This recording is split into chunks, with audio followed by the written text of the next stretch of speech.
bantay sarado pa rin ang paligid ng Senate building. Dumating naman doon ang nagpakilalang asawa ng inarestong NBI volunteer.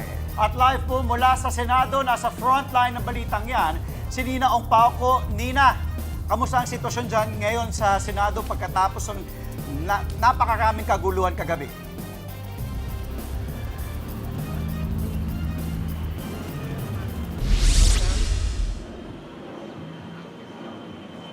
Cheryl, Andre, Angela, mahigpit pa rin ang ipinapatupad na seguridad dito sa labas ng Senado. Kaugnay nga yan sa nangyaring tensyon na naganap kagabi at nananatili pa rin ang mga supporters ni Senator Bato de la Rosa hanggang ngayong umaga dito sa labas ng Senado.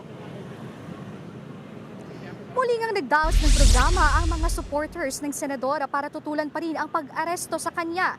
Naniniwala raw sila na hindi scripted ang nangyaring tagpo sa Senado at naniniwala raw silang galing sa panig ng NBI ang mga nagpaputok ng baril. Emosyonal ding dumating ang nagpakilalang misis ng inarestong NBI volunteer. Kasama rin ng babae ang kanilang abogado. Maging sila ay kumalap pa raw ng impormasyon kung bakit inaresto ang NBI volunteer at kung bakit naroon siya sa Senate building.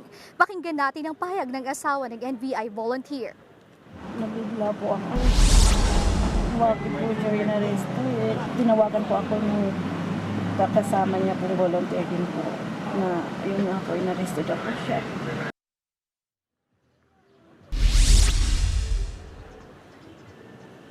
Bantay sarado ng mga otoridad itong harap ng Senate building. Bukod sa mga barikada ay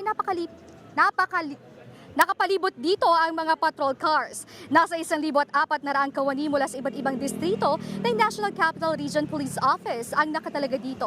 Cheryl, Andre, Angela, sa ngayon ay nandito pa rin tayo sa harap ng Senado at nakaantabay tayo sa kung ano man ang pwedeng mangyari sa labas ng Senado. At kasunod nga niyan ay kumpara naman sa nangyaring tensyon kagabi ay mas malumanay na ang sitwasyon ngayong umaga at nananatili pa rin ang mga supporters ni Senator Bato de la Rosa. At kung mapapansin nyo sa aking likuran ay nandito pa rin ang mga kawini ng mga otoridad dito sa palibot ng Senado. Andre, Angela, Cheryl, balik sa inyo. Mag-iingat ka dyan. Live po mula sa Senado. Maraming salamat, Nina Ong Pauco. Mga kapatid, Andre Felix po, manatiling may alam pagdating sa mga mahalagang balita sa loob at labas ng bansa. Mag-follow at mag-subscribe na po sa social media pages ng News 5.